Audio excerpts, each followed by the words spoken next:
की तो क्षमता आएगी, ऐसा नहीं है। हमारे देश में बोर्ड की एग्जाम में जो नंबर लाते हो बच्चे कौन हैं? छोटे छोटे गांव के हैं। पहले क्या होता था, बड़े परिवार के, बड़ी स्कूल के बच्चे ही। अब ऐसा नहीं है, छोटे छोटे परिवार के। अब वहां तो कोई कंफर्ट नहीं है। देखिए, अभी मैं ब्लाइंड क्रिकेट टीम से बच्चियों को मिला और वो जीत करके आई थी।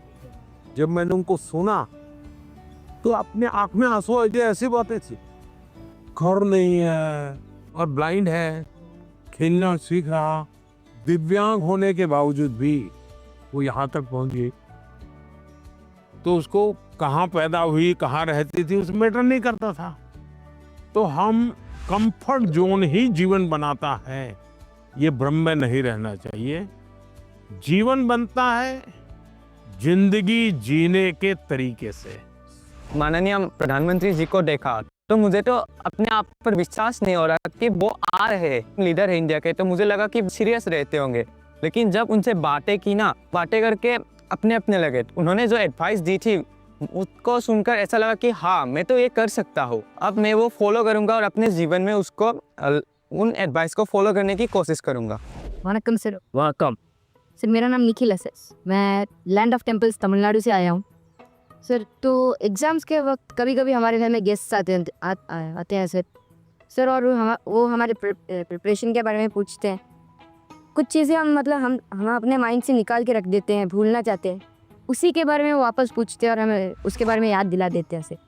और इसके बारे में हमारे मम्मी पापा भी कुछ कर नहीं पाते सर। तो मैं आपसे ये पूछना चाहता हूँ, ऐसे सिचुएशंस को हम कैसे हैंडल कर सकते हैं सर? मैं एक चालाकी बताता हूँ। क्या करना चाहिए, जैसे आया ना, बोले अंकल जी आप बहुत सफल व्यक्ति हैं, मैंने सुना है, मुझे आप बताइए ना, बचपन में आप कैसे पढ़ते थे? क्या आपको कभी गुस्सा आता था? क्या आपको कभी टीचर मारते थे? क्या आप कैसे करते थे? वो पूछे उसके पहले आप पूछो, आप देखिए पूरा टेबल टर्न हो जाएगा। हाँ सर।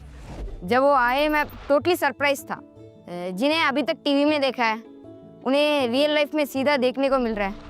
और उन्होंने बहुत क्रिएटिव आंसर दिया, मैंने एक्सपेक्ट नहीं किया था। उन्होंने बोला कि सीधा टेबल पलट देने के लिए। हमें उनसे जाके पूछना चाहिए कि आपने कैसे किया लाइफ में, आपने इस स्टेज में इस पड़ाव को आपने कैसे पार किया।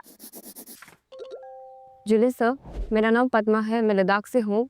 तो मेरा ये प्रश्न है कि हमारे उम्र के बच्चे को बड़े सपने देखना चाहिए और उन्हें पूरा करने की शुरुआत कहाँ से करना चाहिए सर? सपने न देखना वो तो क्राइम है। सपने देखने ही चाहिए, लेकिन सपनों को गुनगुनाते रहना ये कभी काम नहीं आता है। और इसलिए जीवन में कर्म को प्रधान देना चाहिए। मैं जहां हूं वहां मुझे सफल होना है, तभी मैं आगे जाऊंगा। मैं देखता रहूं और मुझे अगर पेड़ पे चढ़ना ही है तो आम देखता रहूं तो आम नहीं पकड़ता। अब जैसे मान लीजिए हमारा मन कर गया कि मुझे एस्ट्रोनॉट होना है और मुझे चंद्रमा पे जाना है, तो फिर मुझे पढ़ना चाहिए कि पहले एस्ट्रोनॉट कौन हुए, उनकी बायोग्राफी क्या थी, ये स्पेस होता क्या है। धीरे धीरे उसमें रुचि हमारी बढ़ानी चाहिए। फिर टीवी पे कोई कार्यक्रम है तो उसको खाद देखना चाहिए, तो आपको खाद पानी मिलता रहेगा, हैं, आपको फर्टिलाइजर जिसको कहे मिलता रहेगा, तो वो विचार आपका पनपेगा। औरों को बताने से फायदा नहीं होगा। कभी कभी हम बता देंगे, भाई मजाक उड़ाएंगे, ये तो एस्ट्रोनॉट बनने वाला है। तो हमारे मन के सपने पब्लिक नहीं करने चाहिए, लेकिन लिख करके रखने चाहिए। मैं बहुत नर्वस थी क्योंकि मेरा ये लाइफ का पहला एक्सपीरियंस था परीक्षा पे चर्चा पर। बट जैसे प्राइम मिनिस्टर मेरे सामने आते ही मेरा पूरा नर्वसनेस एक्साइटमेंट में बदल गया था। Sir, I have a question कि हम जो बड़े सपने देखते हैं उन्हें हमें पूरा करने के लिए रोज़ाना कौन सी एक छोटी सी हैबिट या कौन सी एक आदत अपनानी चाहिए जिससे हम अपने सपने के नज़दीक पहुंचते जाएं? एक तो मुझे लगता है कि हमने बायोग्राफी पढ़नी चाहिए, बड़े जो भी सब है उसके विषय में।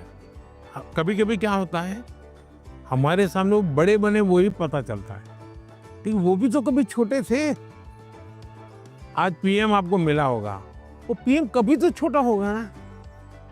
तो हम जब बायोग्राफी पढ़ते हैं तो लगता है नहीं भाई ये बड़ा तो था, लेकिन पहले तो यहाँ था।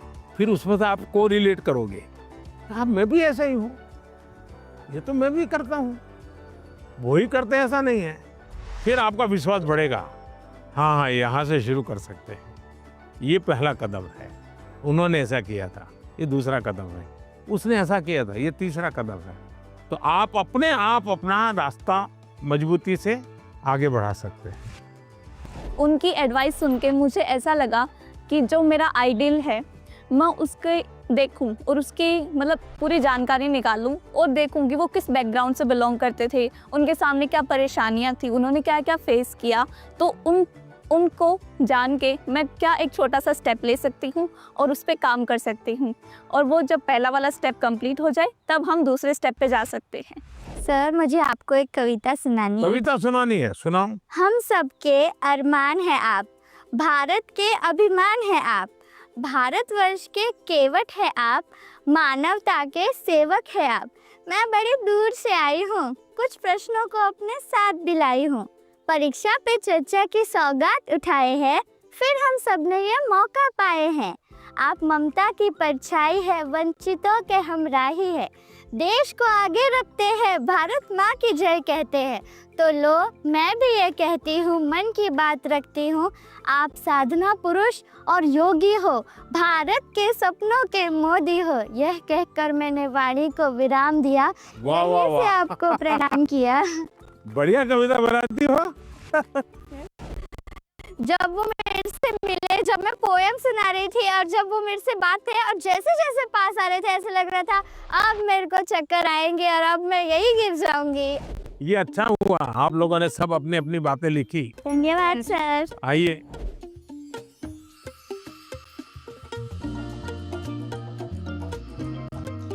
अच्छा भाई मैं आपसे कुछ सवाल पूछना चाहता, आपने मुझे बहुत सवाल पूछे। ये जो हिंदुस्तान में जो मैं विकसित भारत की बात करता हूँ, कौन सी साल बताता हूँ मैं विकसित भारत के लिए? 2047। Yes sir. क्यों बताता हूँ? ये 100 साल की एक सेंचुरी का गोल है। आज़ादी को 100 साल हो, जब भारत की आज़ादी के 100 साल होंगे तब आपकी एज कितनी होगी? 39 ये 39, 40, 35, 45 ये जो एज होगी वो कितनी महत्वपूर्ण उम्र होगी आपकी, कितनी सारी चीजें आपके सामने तैयार होगी। तो ये सब मेहनत किसके लिए कर रहा हूँ? हमारे लिए। अब हम सबने करनी चाहिए कि नहीं करनी चाहिए? Yes sir. अब देखिए महात्मा गांधी जी ने 1915 में वो वापस आए अफ्रीका से और आज़ादी का आंदोलन चलाया।